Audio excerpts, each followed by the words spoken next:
আজকে আমরা দেখব মাইক্রোসফট অফিস ওয়ার্ডে কয়েকটি পেজ পর থেকে পেজ নাম্বার শুরু কিভাবে করে।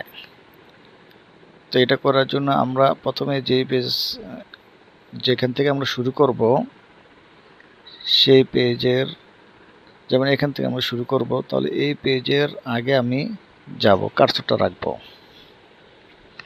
প্রথম অধ্যায় থেকে আমি শুরু করব পেজ নাম্বার 1। তাহলে এই প্রথম অধ্যায় থেকে শুরু করব পেজ নাম্বার 1। পেজ নাম্বার 1-এর তাহলে প্রথম অধ্যায়ের আগে আমি এই পেজের আগে আমি আমার কার্সর রাখবো। কার্সর রেখে আমি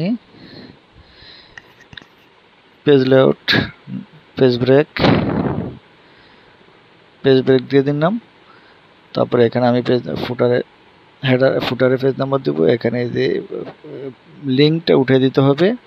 লিঙ্কটা উঠানোর পরে তারপর আমি ইনসার্ট থেকে পেজ নাম্বার থেকে বটমে পেজ নাম্বার দিয়ে দিলাম। এখানে পেজ নাম্বার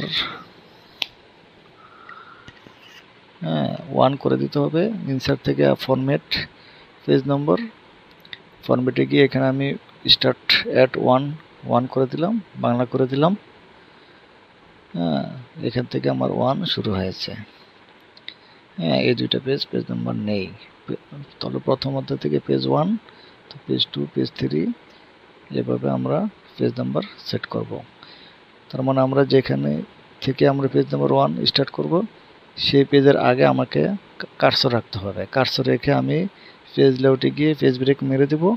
পেজ ব্রেক মারার পরে তারপর আমি নেক্সট পেজে গিয়ে আমি